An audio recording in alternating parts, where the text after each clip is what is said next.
James Monroe by Stuart McLaurin. Read by Stuart McLaurin. The hardest work of leadership comes after victory.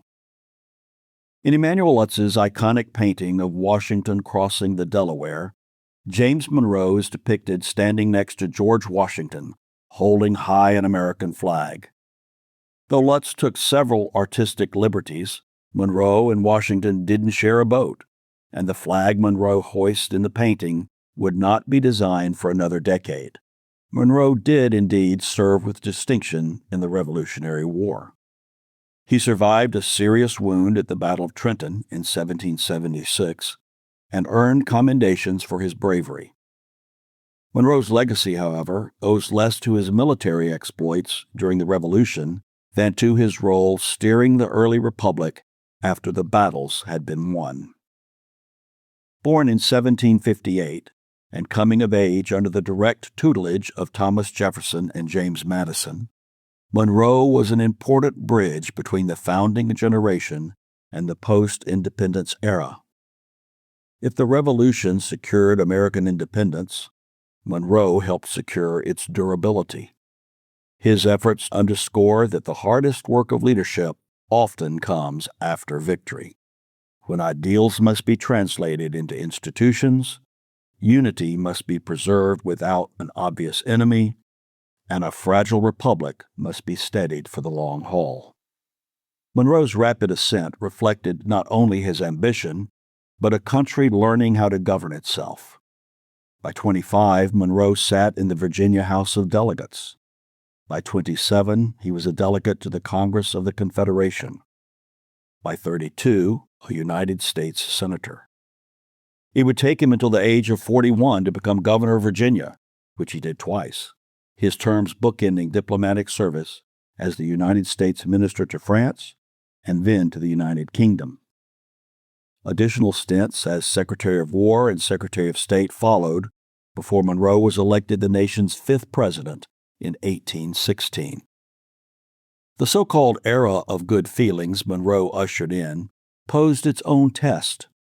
The decline of the Federalist Party had left Monroe's Democratic Republicans dominant, producing a period of relative national unity. When Monroe stood for re-election in 1820, he swept every state in the Union.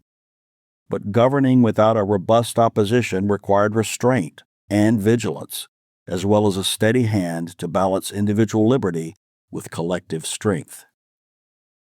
Perhaps nowhere was the challenge of post-revolutionary leadership more fraught than with the issue of slavery.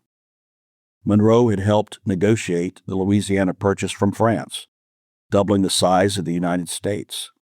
The expansion, however, magnified a problem independence had left unresolved.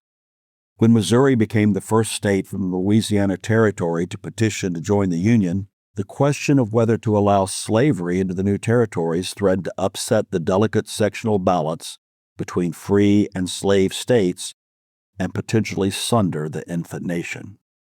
By admitting both Missouri and Maine into the Union, one slave, one free, the Missouri Compromise of 1820 shelved the dispute long enough to buy time for the fragile nation.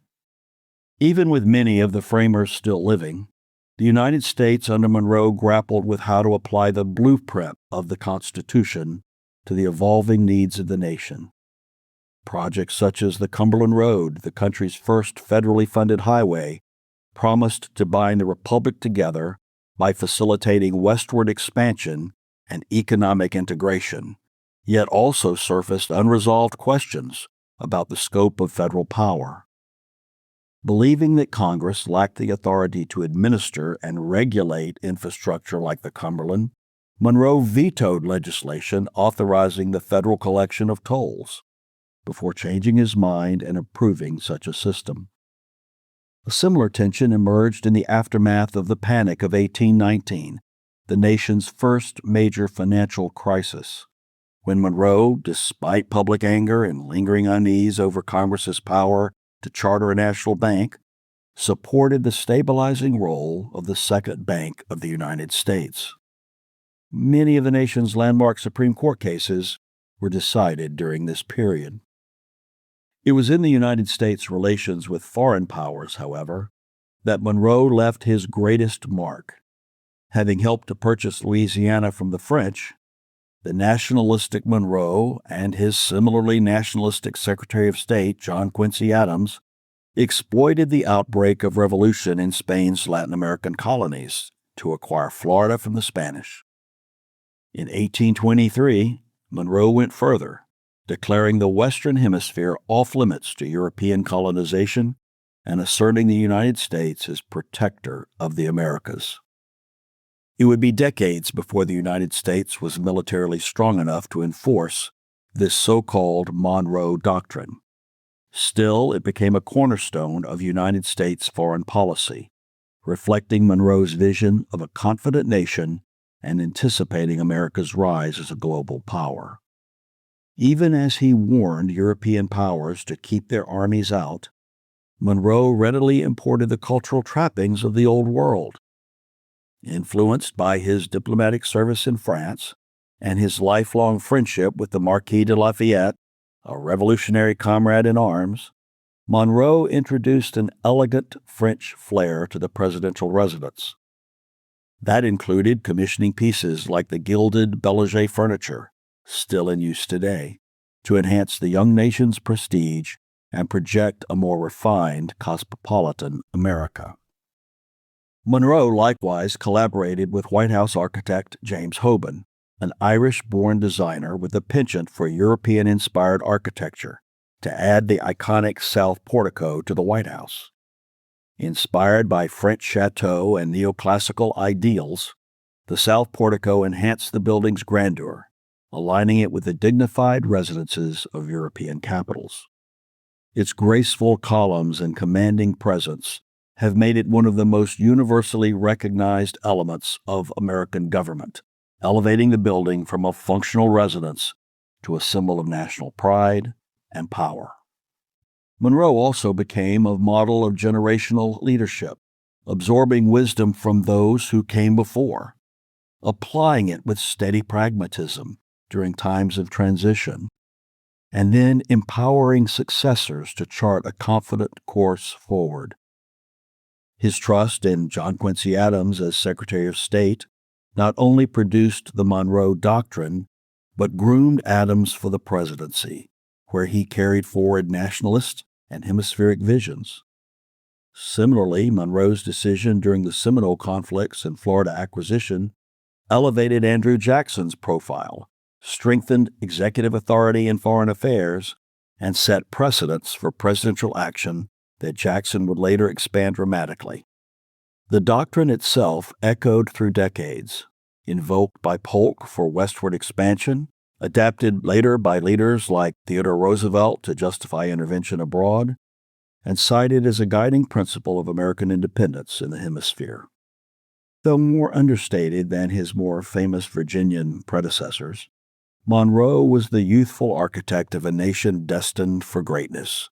His presidency was a high watermark of unity and quiet confidence, carrying the revolutionary spirit onward while preparing the nation for its bolder future.